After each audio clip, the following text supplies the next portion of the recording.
Hello armies, আমরা সবাই ইতিমধ্যে দেখেছি big hit entertainment officially BTS এর সব থেকে বড় ওয়ার্ল্ড ট্যুরের ঘোষণা দিয়েছে। তো চলো একটু বিস্তারিত জানি নোটিসে কোম্পানি ঠিক কি বলেছে। এবং স্ক্রিনে ভালো করে লক্ষ্য করো, দেখতে পাবে বাংলাদেশ এবং ইন্ডিয়া বা পাকিস্তান কোনো কান্ট্রি লিস্টে নেই। তাহলে কি বাংলাদেশ, ইন্ডিয়া, পাকিস্তানের মতো দেশগুলো কনসার্টের তালিকা থেকে বাদ দেওয়া হয়েছে? তার উত্তর হলো না। তোমরা যদি একটু নিচে লক্ষ্য করো তাহলেই পরিষ্কারভাবে দেখতে পাবে 2027-এর শুরুতে আরও দেশ কনসার্টের তালিকায় যুক্ত করা হবে, যে হয়তো বাংলাদেশ, ইন্ডিয়া, পাকিস্তান তালিকায় যুক্ত হতে পারে। বিগ হিটের এই অ্যানাউন্সমেন্টে আরও কিছু প্রয়োজনীয় তথ্য আছে, চলো জানি।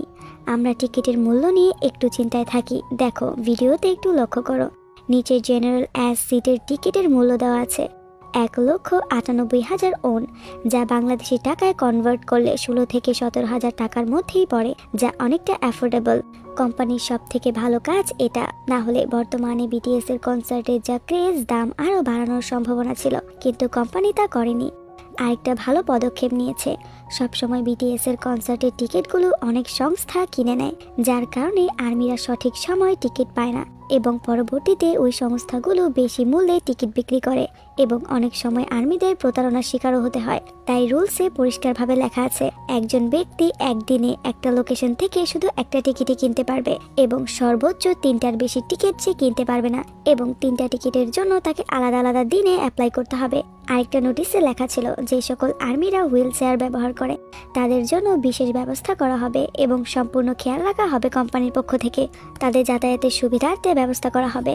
আর আমি যতটুকু বুঝলাম, যাদের কাছে ওয়েভার্স মেম্বারশিপ নেই তাদের জন্য টিকিট নেওয়া একটু কষ্টের হবে, এবং যারা গ্লোবাল আর্মি আছে, কোরিয়া বাদে, তাদের টিকিট কিনতে হলে প্রথমে পাসপোর্ট এবং রেসিডেন্স কার্ড দিয়ে ভেরিফাই করতে হবে। আরেকটা কথা স্পষ্টভাবে লেখা, যদি কোনো মেম্বারশিপধারী আর্মি জালিয়াতি বা অধিক টিকিট ক্রয় করার চেষ্টা করে এবং তাকে যদি সন্দেহভাজন মনে হয়, তাহলে তার মেম্বারশিপ এবং টিকিট দুটোই বাতিল করা হবে। আমি পরে যতটুকু বুঝলাম, রুলসগুলো অনেকটাই কড়া।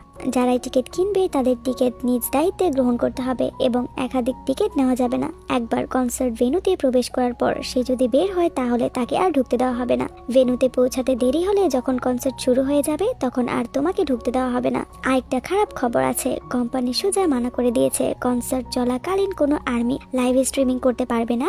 যদি কপিরাইট সহ এমন কোনো আর্মি ধরা পড়ে তাহলে তাকে কনসার্ট থেকে বের করে দেওয়া হবে।